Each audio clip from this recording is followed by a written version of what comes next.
The town of Andrews, Indiana, is much disturbed over the result of several spiritualistic seances, which have been held there by a medium named Johnson. The first seance was held last Saturday night. At the meeting, the terrible wreck at Keller's Station some years ago was called up. The 5 men killed in that wreck, including Trainmaster Wilcox, were talked to, and the noise made by the fated train, the puffing of the engine, and the crash of the wreck were plainly reproduced. Those who were present in the room were terribly frightened, so realistic was the scene. A second seance was held at the residence of Robert Hart, with 20 people present. At this seance, there was the customary exhibitions of tambourine playing, bell ringing, etc. While the bell was ringing, someone requested that it be thrown, and it was hurled across the room with great violence, breaking a lamp chimney in its flight. After the seance was over, the medium requested his audience never again to ask the spirits to throw anything, because that was one thing they always did when commanded.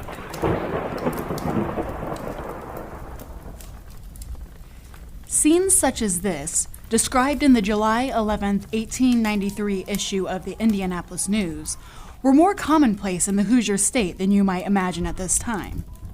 By the late 19th century, American Spiritualism had swept the nation, including Indiana.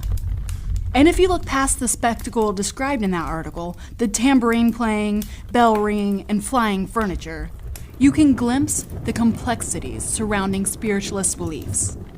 That story, like so many stories in spiritualism, begins with tragedy.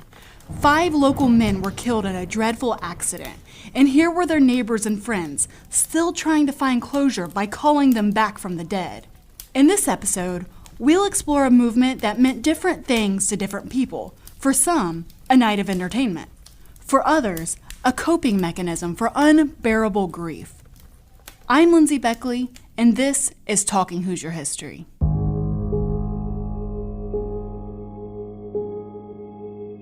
American spiritualism, as opposed to spiritualism in the general sense of the word, was a religious movement based in the belief that not only do spirits exist, but they're able and willing to communicate with the living through mediums.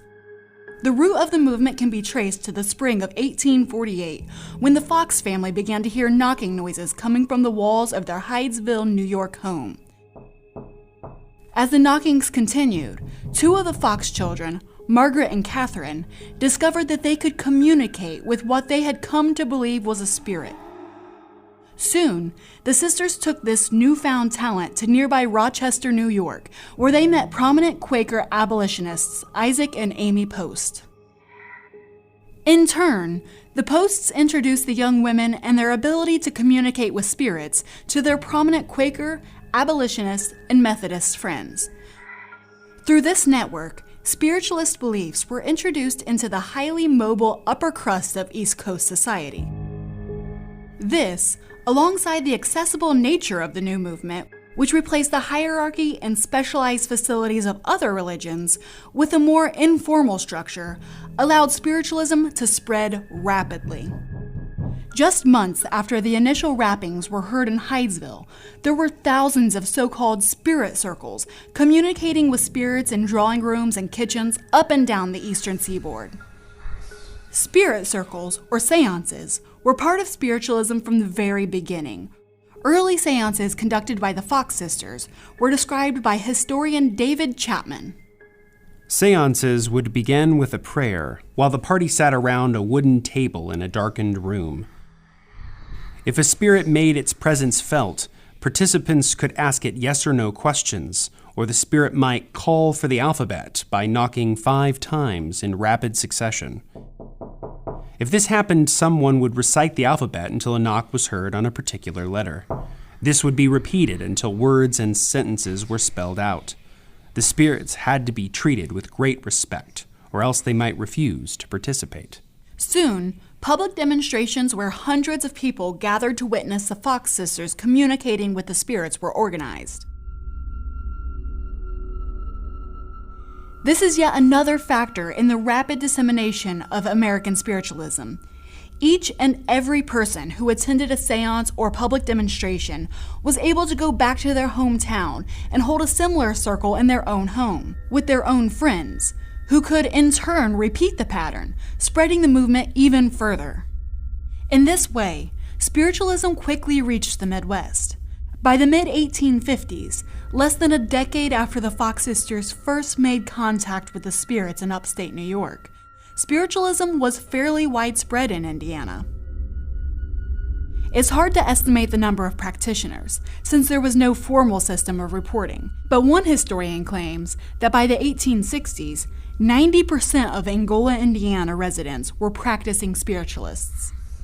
Of course, that's an extreme case, and the rest of the state was by no means majority spiritualist, but it shows how deeply the new religion had permeated Hoosier society. To get an idea of what at least some Indiana spirit circles were like, let's look at Charles Cathcart, a judge and ex-congressman turned spiritualist. Originally a skeptic, Cathcart attended his first spirit circle at the home of Mr. Poston of LaPorte County, Indiana, with the goal of exposing the fraud he was sure was taking place there.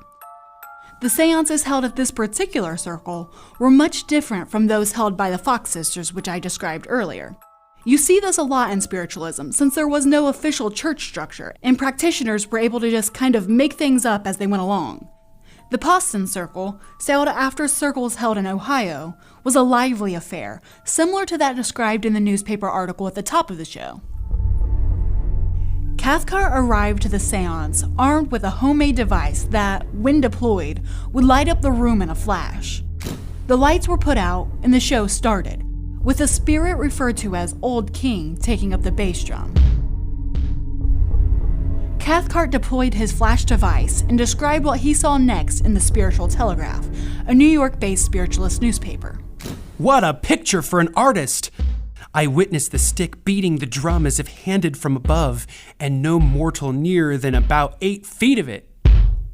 After striking a few blows by itself in the light, the stick rose yet higher and leisurely, a curve in the air, gingerly fell on the shoulder of Miss Poston.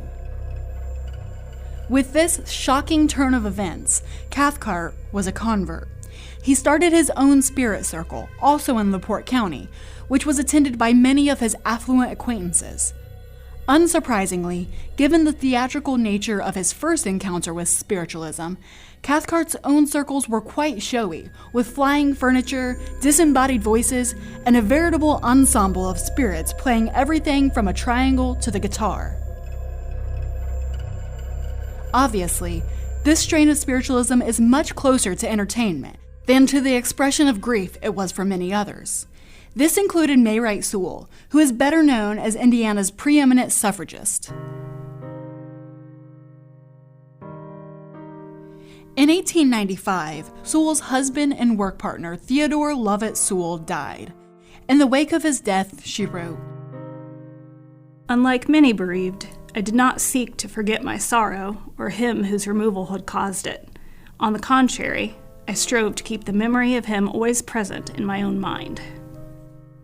This reluctance to move on or forget is prevalent in many who eventually find themselves face to face with a medium attempting to contact the dead.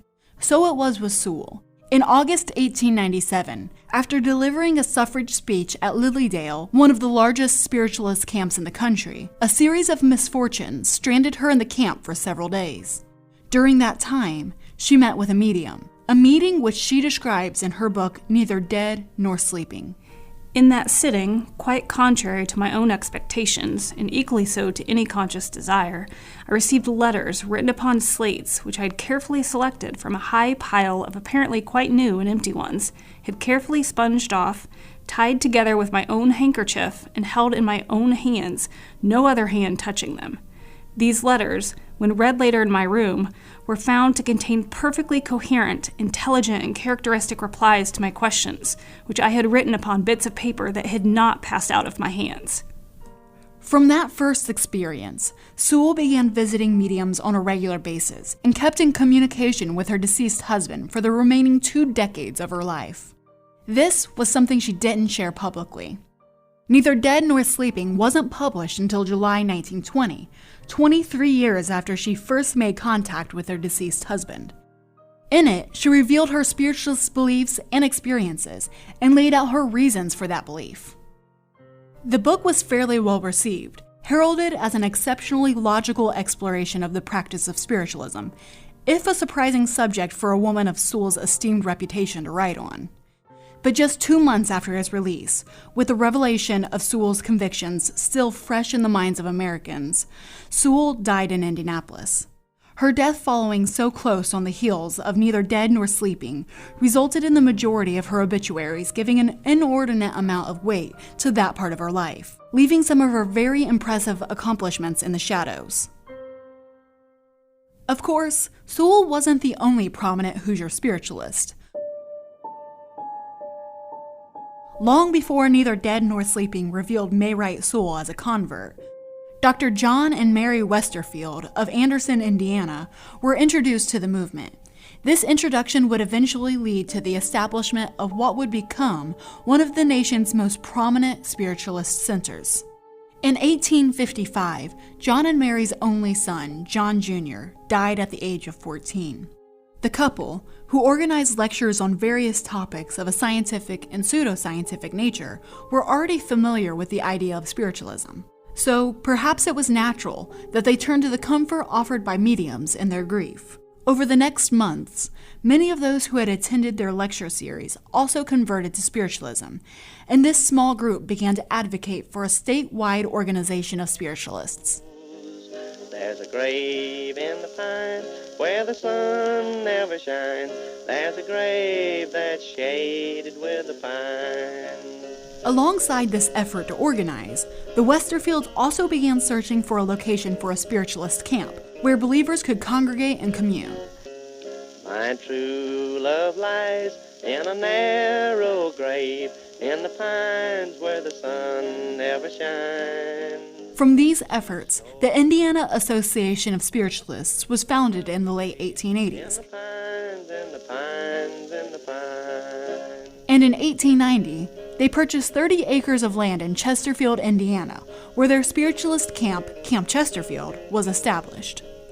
If you're imagining a small backwoods operation, you're mistaken. When the camp opened, there was a dining hall, lodging house, 2 seance rooms, a few small cottages, and a tent auditorium structure that seated 500 people. By 1895, an office building, bazaar building, stables, a grocery store, an ice cream parlor, and a wooden auditorium building had been added to the site, showing a phenomenal amount of growth. This was far from the last growth spurt the camp experienced. Under the leadership of Mabel Riffle, the camp reached its zenith in the 1920s. 2 fully furnished hotels were constructed, as well as a chapel, several more cottages, and a decorative outdoor area. By 1927, the 6-week season at Camp Chesterfield was drawing an average of 20,000 people. Some of these visitors came seeking the thrill of communing with spirits, and others to reach deceased loved ones during a time of grief, illustrated by the increase in attendance in the wake of both World War I and World War II. Throughout its history, Camp Chesterfield hosted mediums with a wide variety of different spiritualist abilities. These included materializing mediumship, a phenomenon where the medium summons the physical form of a spirit, and spirit photography, in which the form of a dead loved one can be seen in the presence of their living family members, and also slate writing, or writing done without the aid of human hands, usually on a slate using chalk. Yet, not everyone who experienced these supposedly otherworldly happenings were convinced by their experiences at the camp. In 1925, at the height of its popularity, reporter Virginia Swain attended the camp and participated in several seances, which seemed to have quite missed the mark on all accounts. The first of a long series of articles written about her time there starts, I have met a brother whom I had never heard of before. Nevertheless, he died in my arms 6 months ago. He told me so himself. She goes on to detail a long list of almost laughably bad readings she received at the camp. But even more damaging than the bad press, she reported the perceived fraud to the police, and on the very same day that her first article ran, news of a mass arrest of 14 mediums was reported. The charges were dropped just weeks later, but the expose and the arrests left soured public sentiment in its wake. In 1960, scandal arose once again when Tom O'Neill, editor of the popular spiritualist magazine The Psychic Observer, and researcher Dr. Andrija Puharich uncovered fraud while trying to capture the first motion pictures of the materialization of a spirit. With the full knowledge and permission of the mediums conducting the seance, the two men took an infrared camera into the seance room. Looking through the lens of the camera, they saw that what in the dark had looked to be wispy figures emerging from nowhere were actually workers of the camp entering the seance room from a hidden door. When these findings and the images captured during the seance were published in the Psychic Observer under the headline, "Fraud Uncovered at Chesterfield Spiritualism Camp," something rather surprising happened. It was O'Neill, rather than the camp, that came under fire, with droves of advertisers dropping their support for the magazine, eventually leading to its demise. I suppose that's a clear demonstration of just how deeply adherents to spiritualism hold their beliefs. Perhaps the worst blow to the camp came in 1976, when medium Lamar Keene wrote his expose, The Psychic Mafia, in which he laid bare allegations of widespread fraud throughout the camp. According to his claims, there were rooms full of tens of thousands of note cards with information on every person who had ever had a reading at the camp. He told stories of stealing, pickpocketing, and more, all in the name of a good spiritualist reading. But, of course, even this expose didn't spell the end for Camp Chesterfield, which is now considered to be the longest continually active spiritualist camp in the nation.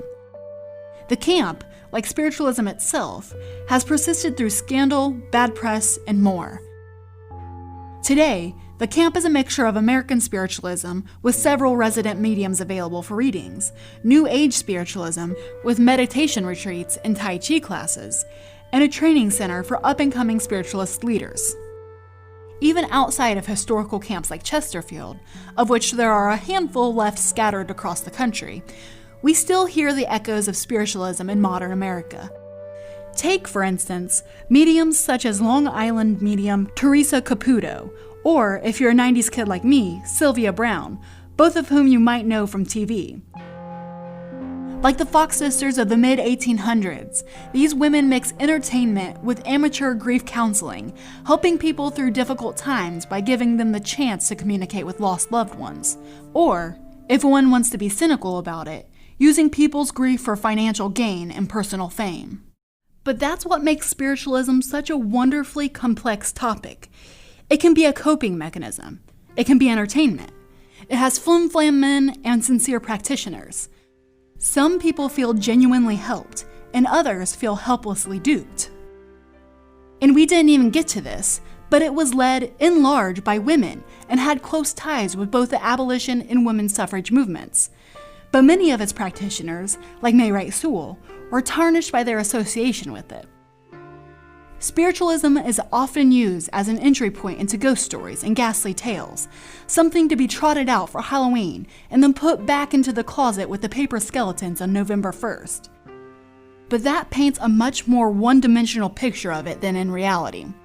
Join us in 2 weeks when we dig further into this topic with Ball State University professor Rachel Smith, who studies the intersection of spiritualism and feminism.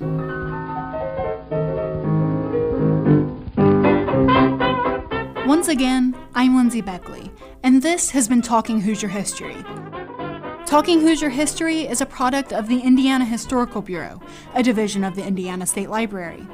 If you'd like to see my sources for this episode, visit blog.history.in.gov and click Talking Hoosier History at the top to see a full transcript and show notes. Talking Hoosier History is written by me, Lindsay Beckley. Production and sound engineering by Jill Weiss-Simmons. Thank you to Justin Clark and Dr. Michelle Marino of IHB for lending their voices to today's episode. Find us on Facebook and Twitter at the Indiana Historical Bureau. And remember to subscribe, rate, and review Talking Hoosier History wherever you get your podcasts. Thanks for listening.